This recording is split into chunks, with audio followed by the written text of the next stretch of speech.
Good morning, students. Are you ready for the dictation? Start.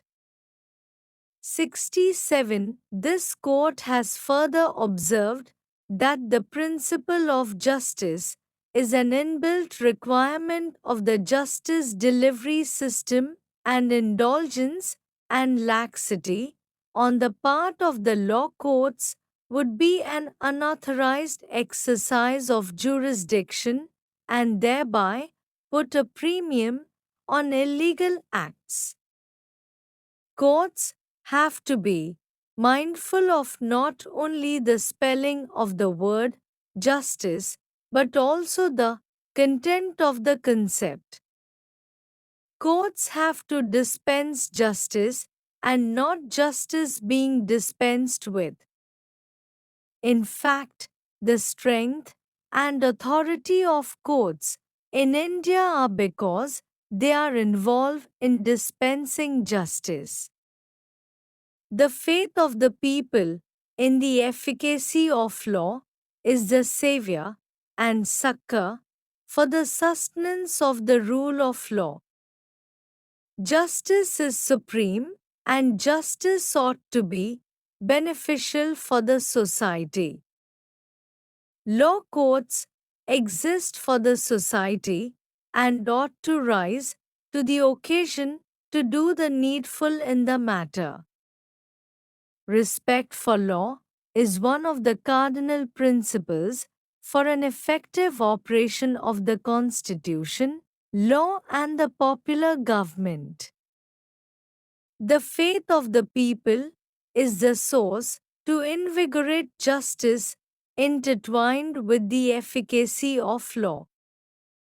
Therefore, it is the primary duty and the highest responsibility of this court to correct arbitrary orders at the earliest and maintain the confidence of the litigant public in the purity of the fountain of justice and thereby respect rule of law. Para change. 69. In the same vein, we say that Article 142 of the Constitution cannot be invoked by us in favor of respondent numbers 3 to 13 to allow them to remain out of jail, as that would be an instance of this court's imprimatur to ignore rule of law and instead aid persons who are beneficiaries of orders which, in our view, are null and void and therefore non-est in the eye of law. Further, we cannot be unmindful of the conduct of respondent numbers 3 to 13, particularly respondent number 3 who has abused the process of law and the court in obtaining remission. In such a situation, arguments with an emotional appeal, though may sound attractive, become hollow and without substance when placed in juxtaposition with a reasoning on the facts and circumstances of this case. Therefore, in complying with the principles of rule of law, which encompasses the principle of equal protection of law as enshrined in Article 14 of the Constitution, we hold that deprivation of liberty vis-à-vis respondent numbers 3 to 13 herein is justified inasmuch as the said respondents have erroneously and contrary to law been set at liberty. One cannot lose sight of the fact that the said respondents were all in prison for a little over 14 years.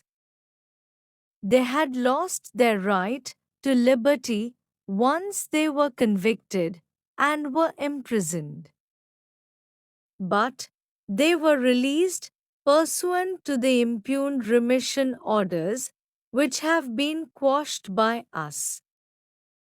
Consequently, the status quo ante must be restored. We say so for another reason in the event respondent numbers 3 to 13 are inclined to seek remission in accordance with law, they have to be in prison as they cannot seek remission when on bail or outside the jail. Thank you, students. Over.